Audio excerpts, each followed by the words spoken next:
Everyone, we are here for our first Year of the Eucharist video for August. We're here at Immaculate Conception, and we've done a video in front of the statue of the Sacred Heart before, but not since he got a new paint job. And part of this is just like, oh man, the Sacred Heart of Jesus looks real nice with this new paint job. So if you've seen it, great. If you haven't, maybe stop by and see the new paint job on this statue.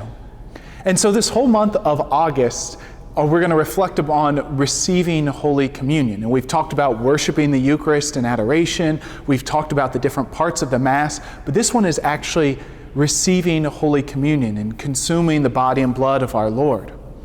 And St. Thomas Aquinas, who's one of the greatest theologians ever to live, he talks about the 7 sacraments, and he makes this analogy between our natural life and the 7 sacraments in our supernatural life. So when he's talking about baptism, he compares it to birth, right? Because in baptism, we're reborn. And so he says there's kind of a similarity between our sacramental life and our natural life.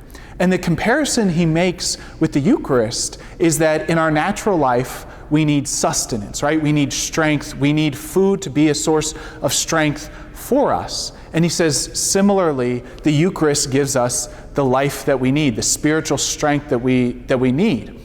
In our natural life, we shouldn't, I guess we could, but we really shouldn't just eat for the sake of eating, right? Eating has a purpose. Eating food has a purpose. Part of it is to build friendship, right? To build a community, to build a family. You think about that with the Eucharist too, right? Gathering to consume the body and blood of our Lord actually builds a community, builds a family.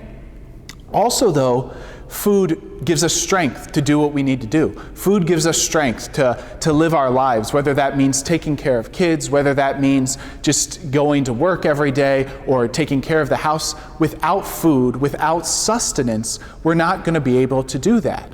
So there's an end, right? There's a purpose to eating.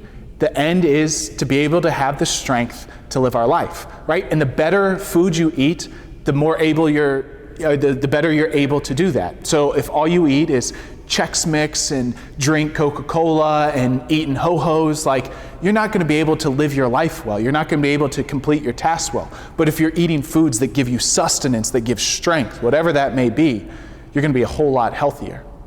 So applying all of that to our supernatural life. Why do we receive Holy Communion? It's not just so that Jesus can be near to us or because it's the bread of life and so we want to have that close by to us. Of course, that's it, right? Jesus wants to be near us, but it's for a purpose.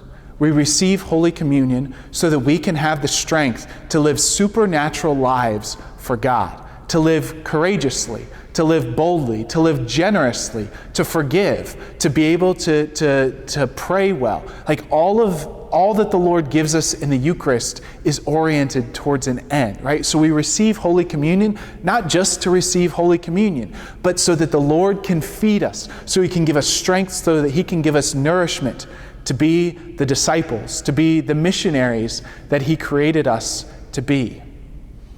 And how does that happen? And maybe another analogy between our natural lives and our supernatural lives.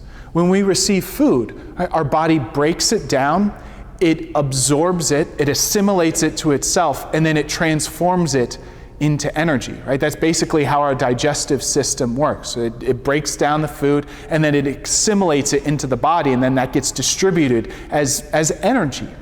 And something similar happens for the Eucharist, right? The Eucharist, our body, our souls assimilate the life of Jesus Christ. The very body, His very flesh and blood gets assimilated to us so that we can have the energy, so that we can have the supernatural strength, so that we can become other Christs. And that's ultimately the goal of the Christian life. St. Paul says, I no longer live, but Christ lives in me. And the Eucharist helps us to do that. We get transformed into what we eat. Instead of consuming food and it becomes like us, something different happens in receiving Holy Communion. We receive it and we're transformed into our food. We're transformed into Jesus Christ if we let it. And so there's a whole lot going on when we receive Holy Communion. But maybe the big takeaway is we receive this food for a purpose. We receive this food so that we can have strength to become the saints that God has created each and every one of us to be. And that's no easy task, and the Lord knows that. So he loves us so much that he gives us strength in the Eucharist to become the saints that he's created each and every one of us to be.